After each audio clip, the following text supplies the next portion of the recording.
Good morning, Achievers. Ajit Sidhu here. Got a great one today. This is part 2 of the series. So if you haven't watched the first one, please do go back and watch the first one. This is the part 2 of achieving your goals. So just a recap from yesterday, pre-framing. So I spoke in length. I didn't realize that the time when I was actually speaking. Pre-framing. We are, in a sense, programmed before we do something. And that's what pre-framing is. It's kind of like being told about someone or something that influences our emotions, our behaviors before the event occurs. So with pre-framing, it's used in marketing and it's used in a sales process. And anyone who knows pre-framing, it's a very powerful tool to increase your business sales and your marketing in itself. But we can also use every aspect from every other industry in our own lives. And that's what's so cool about being in so many different fields. I've been in so many different fields, and on top of that, studied many books. I try reading one book a week. Sometimes it doesn't happen. But from that information, I'm able to bring it back to ourselves. Now, part 2, the second step. This is a very, very important step. Pre-framing is huge. This is the next intensifier, I suppose.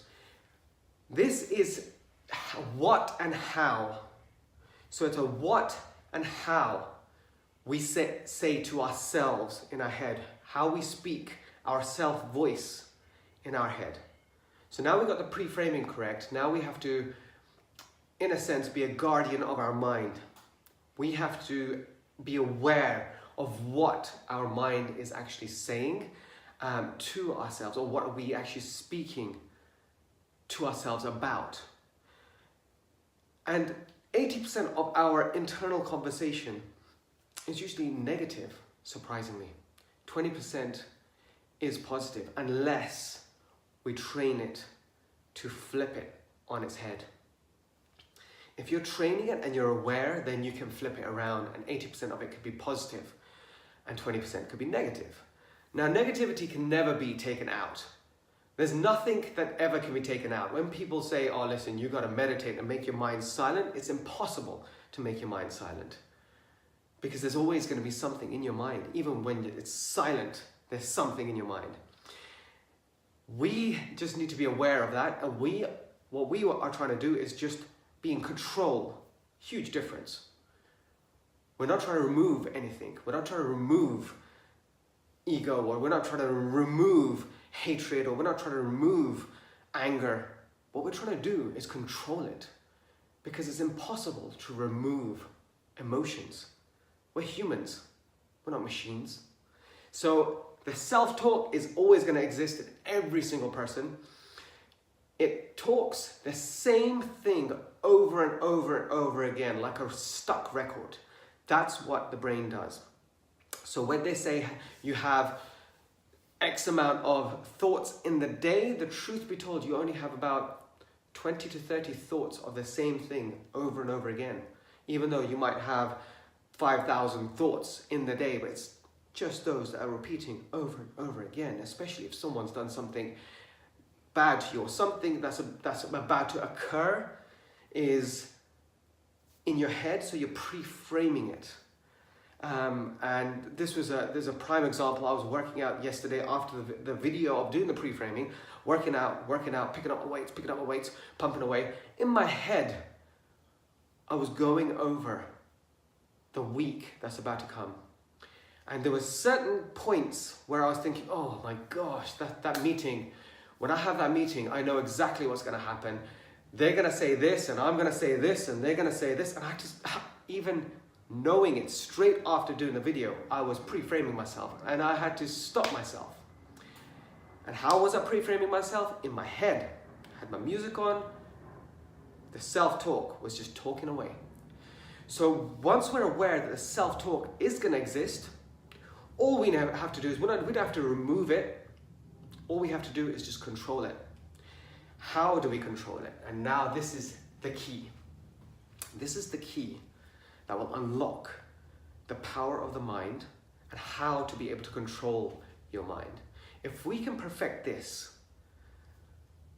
then we've achieved what all the previous spiritual gurus and yogis have always been saying: control your mind, control your mind, control your mind.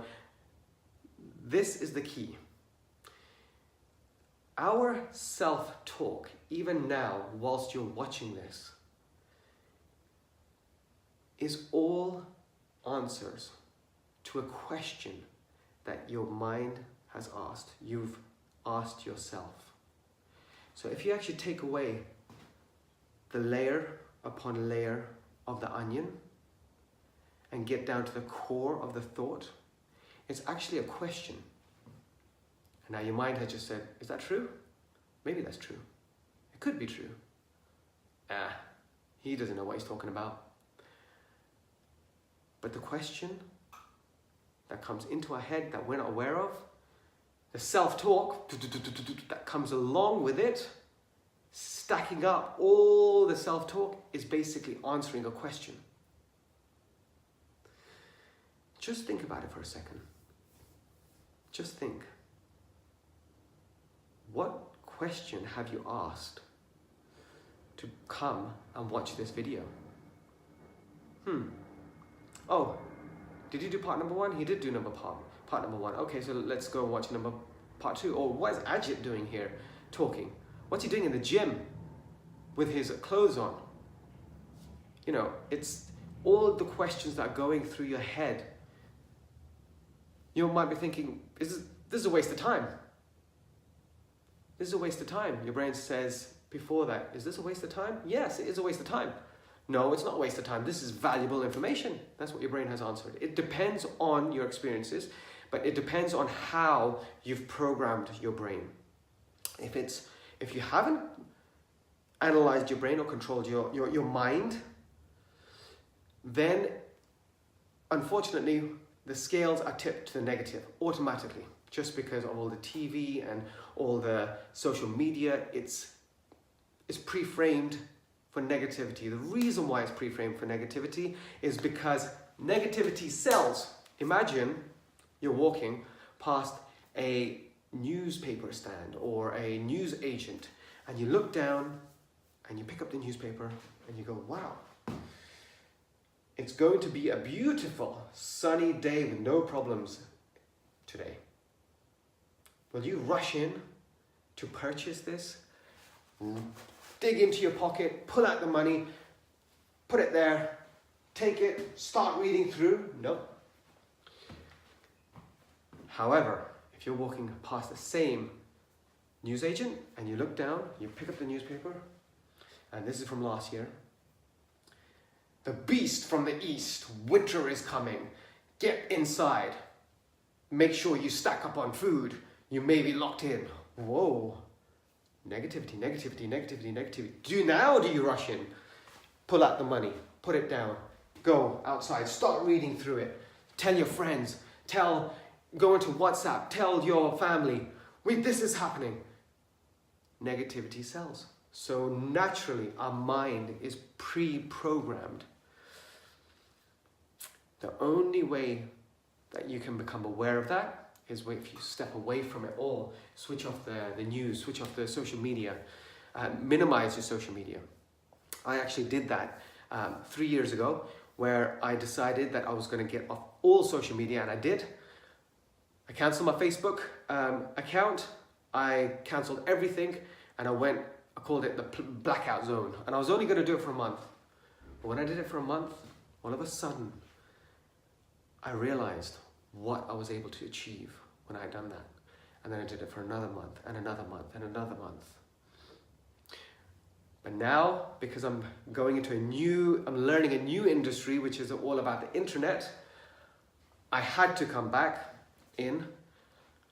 However, I've come back with a new awareness, and I'm not scrolling through the news feeds aimlessly. I don't do that. That's something that we shouldn't do either, because it's just going to be negativity, negativity, negativity. That's it. And our negativity that we're getting from the external is going into our brain, and then it's being programmed to ask questions, and the answers that actually come from the subconscious is a response that will hinder your achievement in anything in life. So, for example, let's talk about a goal that most people in this world set, and it's one of the biggest industries: weight loss. Everybody wants to lose weight, especially when January comes about. Gyms are flooded with people on the treadmills, in the gym, trying to lose weight, not knowing how to. February comes along and the gyms start to become empty. March, practically empty again, and it's only the hardcore people back in there, or they never went. They were just there, getting annoyed with those other ones that were just on their phones, taking selfies, doing their motions, talking to their friends, but not working out. That's what happens. Now, when we talk about this industry, weight loss, the questions that we always ask when anyone wants to get into that industry is, why can't I lose weight?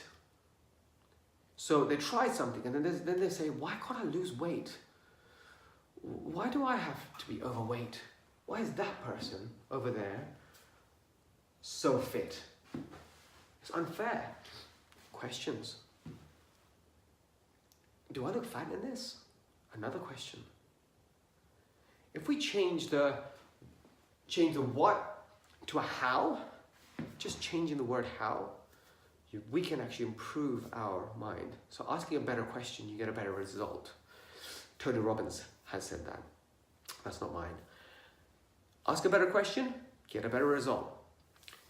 So, how could I lose weight in the healthiest way? Now, anyone can lose weight by not eating, by not drinking water, by sweating it out in the sauna. Is that healthy? Nope. What will happen after you've lost the weight? You'll put it back on. So you have to ask a better question. And this is just an example. You can use any type of goal or any type of achievement that you want to do. Maybe it's, like I've said, it could be in a business world, it could be in your personal development, it could be anything. But it all relates back to the questions that you're asking, which is the step 2. How can I reduce my weight and keep it off permanently? We never add on the second part. We always just, if we are doing this process of positive questions, we usually say, how can I reduce my weight? But we never put on, we rarely put on and leave it off permanently. When you put the second statement on, you're going to do things different. Another question you could ask is, instead of saying, do I look fat in this? You can actually ask yourself, how can I look slimmer in this? Easy. That's an easy question to answer.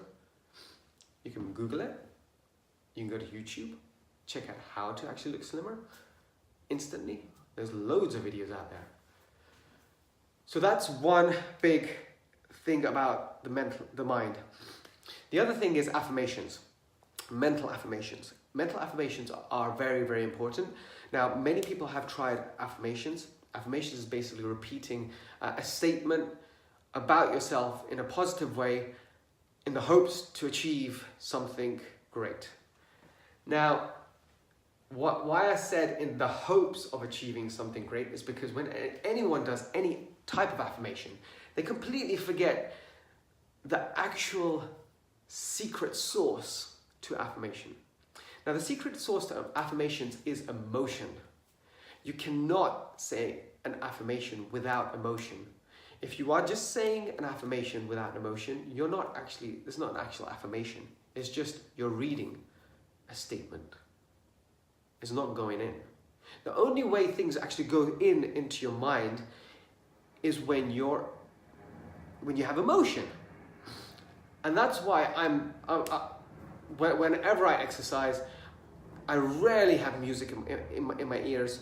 It's usually audible I'm listening to, which is either a book or a course that's going on in my mind, just because when I'm exercising, I'm in emotional peak state, and all the information goes into my head so much more easily, and it retains there, it stays there. If I was just sitting on a train or sitting on the sofa passively, listening to an audible book, I would fall asleep. I would drift off. After 10 minutes, my eyes would start getting drowsy. Same thing with affirmations. If we're just reading a statement, there's no point in doing it if you haven't got emotions. Now, how do we actually trigger emotions?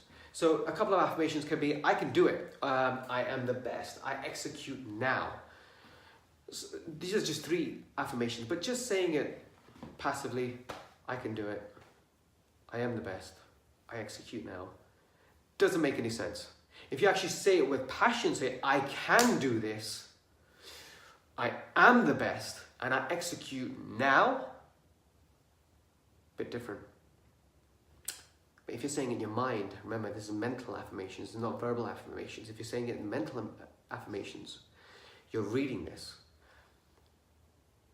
But all you have to do is get the heartbeat up, the heart rate, and that's the secret for for emotions. So the secret for affirmations is emotions, but the secret to create emotions is just get the heartbeat up. Whenever you're emotional, your heart rate is up. It's beating away. If you're having fun and you're laughing, your heart is beating away faster. If you're having enjoyment, heartbeat racing away fast. That's why exercise, whilst you're exercising and thinking about affirmations, is great. So you can do exercise, you can listen to music, certain music pumps your heart as well, and doing the affirmations with that's fantastic as well. So those are the small things that you can do. However, you do need to get the heartbeat up. You can just do a couple of press-ups, couple of sit-ups, couple of squats. Just do some star jumps and then do the affirmations. That helps so much more. So the way I do it in the mornings. My morning routine is very strict. I wake up in the morning. It's usually about 4:30 or 5 o'clock in the morning. I get downstairs. I do my breathing exercise, and it's usually Wim Hof breathing. So if you do want to do a research on that, just research it on YouTube. It's right there. It's absolutely fantastic breathing technique, and that starts pumping my blood around, but also it gets rid of all the lactic acid that's built up during the night or from the day before. So it's Wim Hof. He's the Iceman. He's absolutely awesome. He's the one who actually went up Mount Everest in his shorts without an oxygen tank. And he's also stayed in ice for a world record just because of his breathing. And anyone who knows about breathing, without breathing, you're dead. So one thing that we should all learn about is breathing. The other thing that I do is after I do that, I do I think about 50 to 100 press-ups and then 50 to 100 sit-ups just to get the heart rate racing. I drink my detox drink, and then I sit down. Once I've done those 3 things, I do the affirmations whilst doing another breathing technique. And once I'm doing that, then I'm ready for the day. And I need to do that. And Bakshi, my wife, knows that. My son, he doesn't know that. It's when he wakes up, he comes down, he's starting to realize that I do need to do that, and he does sit down and allows me to do that, which is so fantastic of him. But this is something that we should all have. We should plan it. You gotta plan it, otherwise it's not gonna happen. And that's step 2. And step 3, I'm gonna do tomorrow. Step 3, I'm not going to mention it, so you're going to have to come back tomorrow. So I do hope that these videos are helpful, because the reason why I'm doing these videos is just to add value to people's lives, to help people to progress. If you are getting a benefit from it, do like it, so I do know that you are getting something from it. And if you do think that other people will enjoy these videos, do share them, so other people can actually benefit from them as well. If you're not getting anything from this and you're just watching it passively, then stop wasting time. Achieve This is not the place to actually just sit there passively. I know most people would never say that, but I want you to achieve. I care about you. And if I'm not helping, then find someone else on YouTube that will, or Facebook, or podcasts. There's loads of people out there. This is information that's from my head, but also these videos are my own log that hopefully in the future, if my children would want to watch it, they can actually go through this so they can see the progress. How I would want my children to learn, I am doing that, but also this is my own personal log of daily progress that's happening in my life. And I share it with you all because I care. But that's also why I say, if this is no benefit, then find something that is a benefit. Do not waste time. If it is a benefit, do hit like. And if you think that it can help other people, then do share. And I'll see you all tomorrow. Take care, guys. Love you. Bye.